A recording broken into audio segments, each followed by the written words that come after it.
د پاکستان او هندوستان تر مابین جګړه پر زیاتېدو د پاکستان به اوس خیر نه وي، یعنې له هندوستان سره تر شا اسرائیل ولاړ دغه کومک کوي او پاکستان سره په شریکه باندې جګړه کوي او پر پاکستان باندې ډرون حملې شروع کړي. پاکستان کوشش کوي چې د ډرون حملو دفاع وکړي. د هندوستان تر شا په جګړه کې مکمل د اسرائیل سپورټ او د پاکستان خلاف جګړه کوي.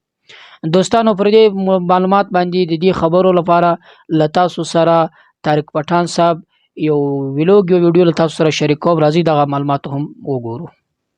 السلام علیکم. د پاکستان او د انډیا دا جنگ اوس برابر سٹارټ دی. مسلسل انډیا حمله کوي. پرون تا کتلی چې څومره خارونو باندې مسلسل د انډیا د طرف نه ډرون زرال پاکستان په دفاع کې خپل ریسپانس شو کوي. اوس په دې ټایم کې د ډرونز اٹیکس د ډرون حمله مسلسل په پاکستان باندې کول د پاکستان او د پاکستان عوام انګیج ساتل دي. یو انټرنیشنل گیم دی اصل کې چې د پاکستان او د پاکستان عوام انګیج وساتل شي. څنګه ته ځان په خبره پوهه کړي خو ګوره په لاهور باندې په مختلفو ځایونو کې چې کوم اٹیک وشو دا ټول انډین ډرونز راغلي. اوس دا چې کوم انډین ډرون لیکل کېږي کنه نو دا انډین ډرون دی نه، مطلب انډیجینیس نه دی، انډیا نه دی جوړ کړی، دا انډیا ته راغلی دی. انډیا ته د کوم ځای نه راغلی دی؟ د دې ډرون نوم دی هیروپ ډرون، او دا هیروپ ډرون چې دی دا جوړی اسرائیل والا. هیرون ډرون هم دی او هیروپ ډرون هم دی، اسرائیل والا جوړی، انډیا له ورکی. انډیا د خبرپور مضبوطه اسلحه را لګي او د حق پترو باندې انډیا لګي د پاکستان باندې مسلسل حمله کوي. اوس کته دی ډرون تو ګوري کنه دا هیروپ ډرون یو ایڈوانس لیول والا ډرون دی، 2.5 میټر تقریبا په داسې باندې دی او وینګ سپین چې دی دا تقریبا 3 میټر دی داسې. او دا یو کاماکازي ډرون دی. کاماکازي ډرون مطلب دا چې دا میشن له یو پیر لاړې میشن مکمل کو دیم وسره مکمل شو، ختم شو. خودکش حمله کوي، خودکش حمله دا د دې لپاره جوړی چې د خپل میشن کې فیل نشي، چې زموږ په داړه نه خوږي چې لکه ډرون خلاړې غرق شو تبا شو، چې دا نه چې د لاړ شي په هغه ځای باندې په کم ځای باندې چې د ټارګټ دغه د پاسه ګرځي چې کله ته پته ولګي چې دا ټارګټ اچیو کولای شم چې خپل ځان په ورغ ورځي نو بس دی بم تبا شي او چې کوم ټارګټ دی هغه بم تبا شي. نو په دې خودکش حمله کې چې کوم دا ډرون خودکش حمله کوي په دې کې د ټارګټ اچیو کولو مطلب خپل ټارګټ ایشتلو چانسز یې واقعي په دې وجه باندې دار علی ګلی سپینځي شو ډرون په یو ورځ کې پرون را لګلیو خو هغه ایر ډیفنس سیستم په هوا کې ختم کړو. راغلی خو کافي د نوزکه چې په دې کې خپل سټیل ډیزاین مو کوته دوه ګوري کنه د وجود جوړل د کاربن فایبر نه د پاسه کاربن فایبر چلاو شوی دی. اوس د کاربن فایبر نه دی دا چلاویږي په جازونو باندې د سټیلت کیپیبلیټی لپاره. مطلب د سټیلت کیپیبلیټی دا چې ریډار نشي راغسته. ریډار راغستل څنګه کوي؟ د ریډار نه شواګانی خارجي ویوز اوزي لهرونه اوزي، هغه لهرونه د یو سیس سره د جاز سره د مرغۍ سره هر یو هوایي سیس د ډرون سره دغه سره ټکراو شي واپس راشي نو تاسو هغه سیس پر ریډار باندې ښکاري نو تاسو پته لګي چې دا مرغۍ کېدای شي، دا ډرون کېدای شي، دا جاز کېدای شي، سیس کېدای شي. دا کله چې کاربن فایبر چلاو شي کنه نو د وجود داسې جوړ شي چې کله د ریډار هغه ویوز راشي لهرونه راشي نو د کافي حد پورې ابزارب کی ډیر لګ واپس لاړ شي ګینې نتیجه نو ریډار بیا په اسانه باندې راغستې نشي. بلې د کراس سیکشن ډیزاین هم داسې جوړ کړی چې ریډار په اسانه نشي راغستې نو سټیل ډیزاین دی په دې وجه باندې دن راوړېدلی دی او خو کافي مزل هم کړی دی. نو بیا تقریبا 15 ډرون چې هغه پاکستان په هوا کې د ډیفنس سیستم په ترو باندې ختم کړو. حالانکه خودکش ډرون او د دې لپاره چې د ستاد ډیفنس سیستم مشتل شي دیم د ټارګټ کولای شي. دا تقریبا 1000 کیلومتر پورې لري رینج اشتل شي، 9 غنټې د په هوا کې مسلسل الوتل کولای شي. کم سنسر چې په دې کې لګیدلي دي هغه ایڈوانس لیول والا انفراريډ او الکترو اپټیکل سنسرز دي. ګایډ کیږي پاغي باندې خپل ټارګټ خپ اسانه باندې معلومول شي، اٹیک ډیر په اسانه باندې کولای شي.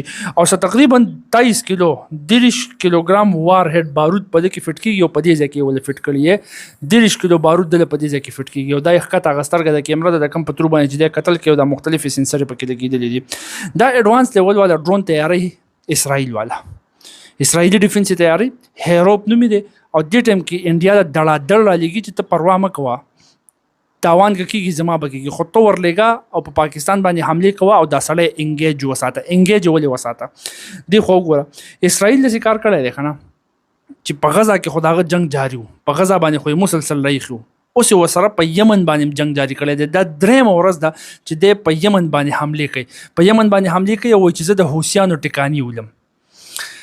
دا داسې کار شوی دی چې یو 4-5 ورځې مخکې دې حوثیانو یو میزایل ورشتی و، هغه میزایل تللی و د بنګورین ایرپورټ خوا کې پرېوتی و. بنګورین ایرپورټ ته نقصان هم رسولی و. بنګورین یو مشهور ایرپورټ دی په اسرائیل کې.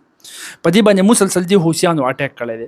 اوس د حوثیانو سټریټیجي دی چې دا هایپرسونیک میزایل ولي، او هایپرسونیک میزایل مونږ الریډي ویلي چې کله هایپرسونیک میزایل ولي د اواز د سپیډ نم ډیر زیات تیز رواني، نو اکثر ایر ډیفنس سیستم هغه نشي را معلومولی، نو په هوا کې نشي ختمولی، نو د پریوزي. نو دا د بنګورین ایرپورټ د خوا دی حوثیانو په یمن کې چې کوم اوسېږي 100 پیري ویشتله.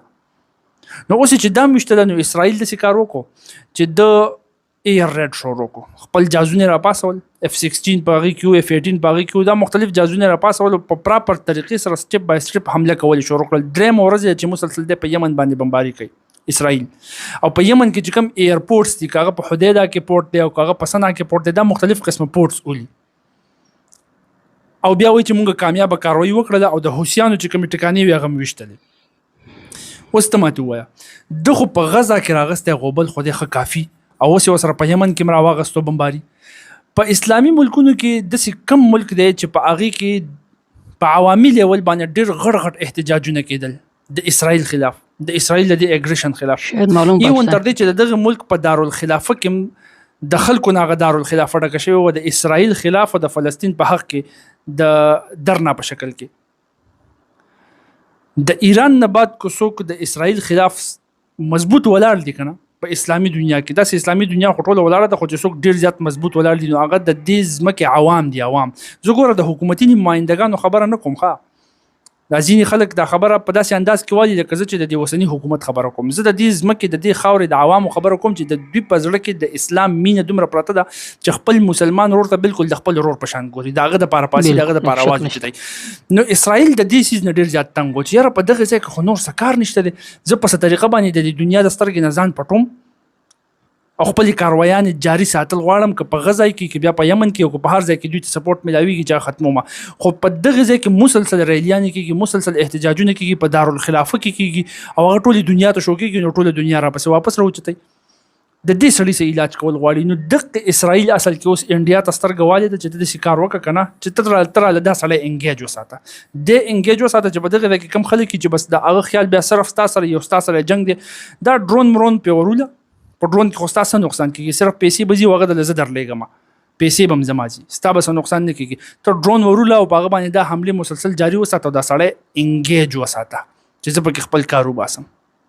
نو دا چې کوم د انډیا چې څه کوي د پاکستان سره که نه، نو دا یو قسم د اسرائیل سپورټ هم دی. په دې وجه باندې اسرائیل اسلحې رالېږي انډیا له مسلسل.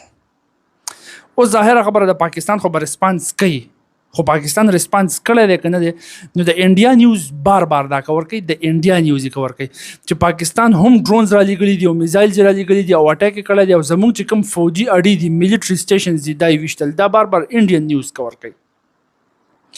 او بیا پکې پټانکوټ یادوي او په جموں کشمیر کې داسې مختلف قسم علاقې یادوي چې په دې ځایونو کې امرتسر شو، دا مختلف ځایونه شو چې په دې ځای کې پاکستان اټیکس کړي دي چې د هغې نه پاکستان انکار کوي.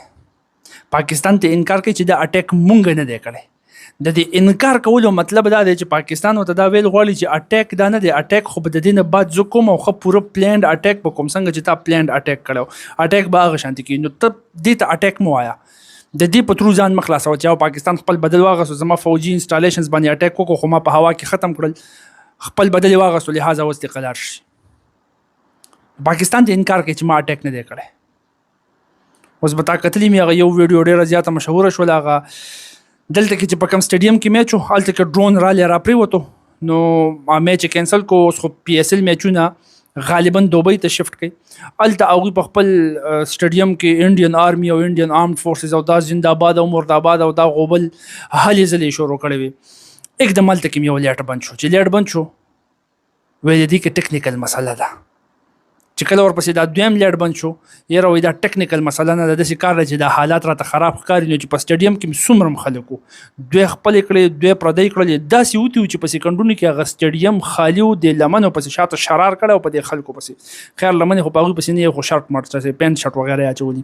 خو مطلب مې دا دی چې د غشي په شانتي کې ودی د سټیډیم بالکل خالی کړو. بیا انډین میډیا دا کور کول چې سپینک مینک نو خو خپل په احتیاط سره غوي د سټیډیم نو وته دونه څه پرابلم نشته، صرف د دا شو کول د پاره چې او موږ محفوظ یو سنشته د خو د یارنه په 11 13 شوی و. او ظاهره خبره ده خو د دې ځای په خلکو کې مشهور دي چې دا کله ته د لوبي نو باسي نو پیچ بتا تم کندې کوي ته تم گیم نشي کولای. نو اني هاو پاکستان خو دا غیر ریسپانس ته انکار کوي چې دا ریسپانس ما نه دی کړی. مطلب دا چې ریسپانس به زه کوم، خو انډیا وایي چې نه دا ریسپانس هم تا کړی، ډرون ستاره لګلی. دوستانو دا طارق پټان صاحب چې د هندوستان او د پاکستان د جګړې په حق باندې له تاسو سره معلومات شریک کو. یقیني پاکستان او هندوستان اوس پر هغه پان سره ولاړ دي چې مثلا د جګړې داسې امکان زیاتېدو د ورځ پر ورځ باندې، یعنی پاکستان کوشش کوي چې د هندوستان ته نقصان ورسوي، هندوستان کوشش کوي چې پاکستان ته نقصان ورسوي. پر دې بل خبره کو وګورو مثلا د طارق پټان صاحب په وینا باندې چې هندوستان چې دومره حمله کوي او څومره جهازونه څومره ډرون سي پاکستان کې حمله کوي د هندوستان دا ټول د اسرائیل دی.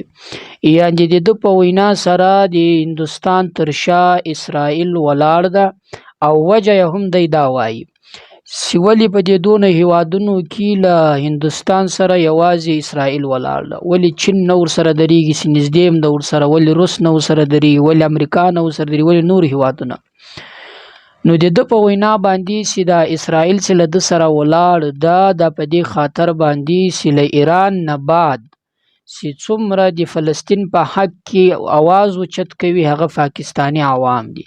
نو چې پاکستانی عوام دي نو له اسرائیل سره دا ویره ده چې د نړۍ بیا را تفام کوي، نو لہذا هندوستان پر شا باندې ټکوي چې ته جګړه وکړه او د تاسې څومره امکانات دا ټول زه درکوم.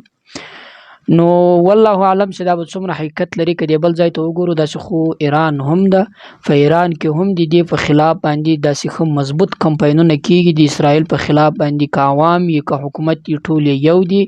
نو هندوستان ته ولی نه وایي چې ته پر اسرائیل باندې هم حمله وکړه؟ نو هندوستان ته ولی نه وایي چې ته پر ایران باندې حمله وکړه، اسرائیل چې ته تر شا موږ هم ولاړ یو.